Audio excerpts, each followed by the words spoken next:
করে বাসায় মেহমান কে আসলো জানতে হলে পুরো ব্লগটি দেখুন এবং সাথেই থাকুন। হ্যালো এভরিওয়ান, আসসালামু আলাইকুম। আমি লিজা, আপনাদের সবাইকে ওয়েলকাম জানাচ্ছি আমার চ্যানেল লিজাস লাইফে। কেমন আছেন আপনারা সবাই? আশা করছি সবাই ভালো আছেন। আলহামদুলিল্লাহ, আমরাও ভালো আছি। আজকে আপনাদের সাথে শেয়ার করব হঠাৎ করে বাসায় কে মেহমান আসলো, কিভাবে আপ্যায়ন করলাম, সব কিছু দেখতে পারবেন এই ব্লগে। তো না টেনে পুরো ভিডিওটি দেখুন। আজকে সকালবেলা বেশ ভোরে ঘুম থেকে উঠে পড়লাম, কারণ যেহেতু মেহমান আসবে, গোছগাছের ব্যাপার আছে, রান্নাবান্না সব কিছু মিলিয়ে একটু তাড়াহুড়োই লেগে যাবে, সেই জন্য আগেভাগেই উঠে পড়লাম। তো প্রতিদিনের সকালে নাস্তা তো পরোটা দিয়েই করি, আজকে ভাবলাম যে একটু ভিন্ন কিছু দিয়ে করি, সেজন্য অনেক দিন পর আজকে বানাচ্ছি পাকোড়া। তো পাকোড়া বানানোর জন্য আমি এখানে আলু কেটে নিয়েছি, পেঁয়াজ কেটে নিয়েছি, কাঁচামরিচ এবং টমেটো কেটে নিয়েছি। তো সব উপকরণ দেওয়া হয়ে গেলে এখন আমি মশলা দিয়ে মাখিয়ে নিব। তো আপনাদেরকে একটা কথা মনে করিয়ে দেই, যারা আমার চ্যানেলে নতুন তারা অবশ্যই আমার চ্যানেলটিকে সাবস্ক্রাইব করে আমার পাশেই থাকবেন এবং ভিডিওর কোনো অংশ যদি ভালো লেগে থাকে তাহলে অবশ্যই একটি লাইক দিয়ে দিবেন। তো মেহমান আসলে বাসা খুবই ভালো লাগে, কারণ বাসাটা একদম ভরপুর হয়ে যায় এবং মেহমান হচ্ছে আল্লাহর দেওয়া বড় নিয়ামত। আল্লাহ যাকে মেহমান হিসেবে পাঠান তার রিজিকও পাঠিয়ে দেন।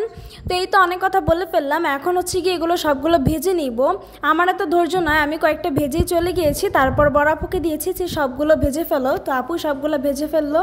তো মেহমানদেরকে যেহেতু রাতে ডিনারে দাওয়াত দিয়েছি, সেজন্য ওরকমভাবে দুপুরে কোনো প্রেশার নেই, তবে সব কাজগুলো করতে হবে, কারণ এই বাসাটা আগে যেহেতু ব্যাচেলাররা থাকতো তো অনেক ময়লা হয়ে গেছে আর কি, সেজন্য এখন আমরা পরিষ্কার করে নিচ্ছি। আর আমাদের বাসার সামনের রুম মানে ডাইনিং রুমে আর কি আমার ভাইয়া এবং মামা থাকে আমাদের সাথে, তো সেজন্যই আর কি একটু অগোছালো, তো সেগুলো আমরা গুছিয়ে নিচ্ছিলাম আমি আর আপু মিলে সবগুলো। আম্মু এদিক দিয়ে রান্নার জন্য সব কিছু প্রিপারেশান নিচ্ছে, এখানে ইলিশ মাছ বের করে নিয়েছে, সেই সঙ্গে চিংড়ি মাছ, গরুর মাংস, সব মশলা সব কিছু ভিজিয়ে নিচ্ছে, কারণ এগুলো ভিজতে যেহেতু টাইম লাগবে। যেহেতু ডাইনিং টেবিল নেই সেজন্য সবাইকে সামনের রুমে খেতে দিব, আর আমাদের ডাইনিং স্পেসটা অনেক বড়, তো সেখানে আর কি সব কিছু পরিষ্কার করে নিয়েছে এবং ভালোভাবে মুছে দিয়েছি, কারণ আমরা যেহেতু সব মহিলা মানুষ চুল পড়ে বেশি। তো তারপর কাজ করতে করতে দুপুর হয়ে গেল এবং আঙ্কেল আমাদের জন্য খ্যাপসা নিয়ে আসলো, আমরা সেটাই খেলাম।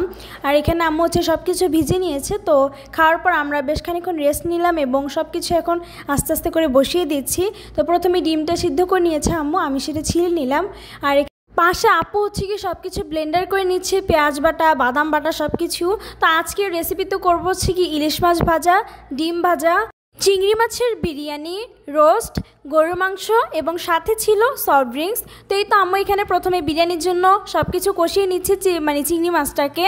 তো আজকে আপনাদেরকে তো বলাই হয়নি কে আসছে, আমার আব্বুর মামা এবং তার দোকানে কিছু স্টাফ আর কি যারা কাজ করে আর কি, তো তাদেরকে সহ দাওয়াত দিয়েছি।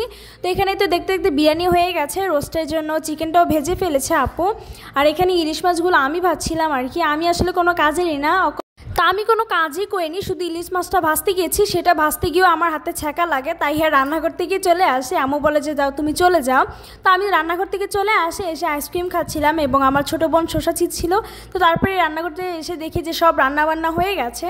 তো মেহমানও চলে এসেছে, আর ওইভাবে করে ভিডিও করতে পারিনি, কারণ যেহেতু সব পুরুষ মানুষ ছিল, সব নানা ভাইয়া চাচা হয় আর কি, সবার সামনে ভিডিও করতে একটু লজ্জাই পাই আর কি, সেজন্য আর করিনি। তো আমার ছোটো বোনকে দিয়ে কিচেন থেকে আপনাদের জন্য ছোট্ট একটু ক্লিপ নিয়েছি আর কি, তো সেটাই এখন আপনাদেরকে দেখাচ্ছি। তো আমার আব্বু হচ্ছে সবাইকে বেড়ে দিচ্ছে আর কি। তো আঙ্কেলরা আসার সময় আমাদের জন্য চিপস, চকলেট, আইসক্রিম, ফল অনেক কিছু নিয়ে এসেছিল, কারণ যেহেতু আমার দুটো ছোটো বোন আছে তাদের জন্য এবং আমাদের জন্য। তো এই তো এখন আমি আপনাদেরকে সব কিছু দেখাচ্ছি। তো আপনারা কে কে খাবেন চলে আসেন আমাদের বাসায়, সবাইকে দিব। তো আঙ্কেলদের খাওয়া শেষ হয়ে গেছে এবং তারা রেস্ট করছে, আর তারা বেশিক্ষণ দাঁড়াবে না আর কি, বসবে না, কারণ যেহেতু সকালবেলা সবার ডিউটি আছে, সবাই কাজে যাবে, সেজন্য আমাদের বাসায় বেশিক্ষণ থাকেনি আর কি। তো সবাই এখন গল্প করছে আর কি বিজনেসের ব্যাপারে। তো আমিও এখানে আপনাদেরকে দেখাচ্ছি, আর আমরা কিন্তু খাবার খেয়ে নিয়েছি এই সুযোগে, সবাই মিলে বসে ছোপলা বিছিয়ে আর কি। তো সৌদি আরবে আসার পর এই প্রথম আমাদের বাসায় মেহমান এসেছে, তো তাদেরকে কীভাবে আপ্যায়ন করলাম আপনারা তো দেখলেনই, এবং কেমন লাগলো আমাদের আপ্যায়ন আপনারা একটু কমেন্টে জানাবেন। আর এখানে আঙ্কেল আবার আমাদের জন্য কিটক্যাট নিয়ে এসেছে, তো কিটক্যাট আমার খুবই পছন্দ, আপনাদের কার কার পছন্দ অবশ্যই কমেন্ট করে জানাবেন। তো এই তো ভিডিও করতে করতে দেখে আমার আপু আবার আঙ্কেলদের জন্য ফল কেটে দিচ্ছে, তারা সবাই এখন ফল খাবে। তো এই নতুন একটা ফল দেখলাম যেটার নাম আমি জানি না, আপনারা জানলে কমেন্টে জানাবেন। তো আঙ্কেলরা সবাই চলে গেছে, এখন হচ্ছে গিয়ে সব কিছু ক্লিন করার পালা। তো আমার বড় আপুই সব কিছু ক্লিন করে নিচ্ছে, আমিও করেছি, সেটার ক্লিপ নিয়ে নিয়ে তারপরে একটু বসে আইসক্রিম খেলাম। আজকের ব্লগটা এই পর্যন্তই। সবাই ভালো থাকবেন। আসসালামু আলাইকুম।